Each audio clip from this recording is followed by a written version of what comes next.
Music. You're more drunks. You're VC killer. You're Saville. You're Sammy T. Bobo Shabba. I talk some fun. I just kill fun. Left information. Your niche. But when this a number ingos. Ring a sign the angels. Sina utano anjazi. Zoma shoko wangu bazi. Kupisa numbu ingozi. Nirime saiti injozi. Sina utano anjazi. Zoma shoko wangu bazi. Msamu pisi.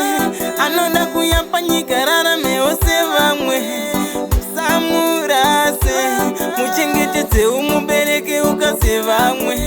Zvimwe ndiye achakubatsira, pamwe ndiye mumwe achakuyamura, achakupepa uyo warwara, achakugezesa wachembera.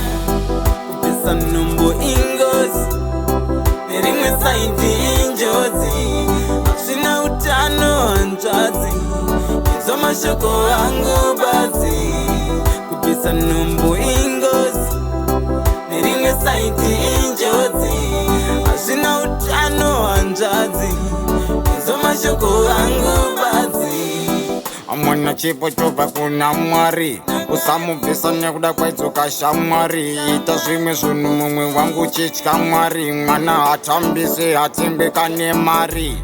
Mwari kutsvaka mbere kwakushaya mwana, uri kutambisa uri kurasa, kuita sechikaba chematakanana, zvaunoita zvinoitwa nevasina kukwana. Kupisa numbo ingozi, nerimwe saiti injozi, zvina utano hanzvadzi, izvo mashoko angu bazi. Kupisa numbo ingozi, nerimwe saiti injozi, hazvina utano hanzvadzi, izvo mashoko angu bazi. Musamupise, anoda kuyapanyika rara meose vamwe. Musamurase, muchengetedze umubereke ukase vamwe.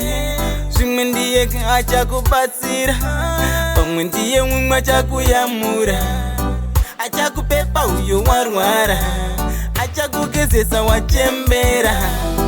Kupisa numbo ingozi, nerimwe saiti injozi, zvina utano hanzvadzi, izvo mashoko angu bazi. Kupisa numbo ingozi, nerimwe saiti injozi, hazvina utano hanzvadzi, izvo mashoko angu bazi. Amwana chipo chobva kuna Mwari, usamubvisa nekuda kwaidzoka shamwari. Ita zvimwe zvinhu mumwe wangu chitya Mwari, mwana hatambise hatsembekane mari. Mwari kutsvaka mbere kwakushaya mwana, uri kutambisa uri kurasa, kuita sechikaba chematakanana, zvaunoita zvinoitwa nevasina kukwana.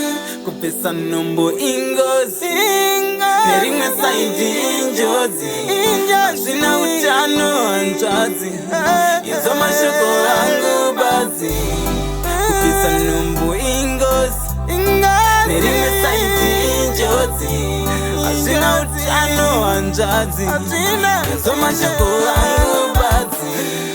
Kupisa numbo ingozi. Meditation, real life, Nafli.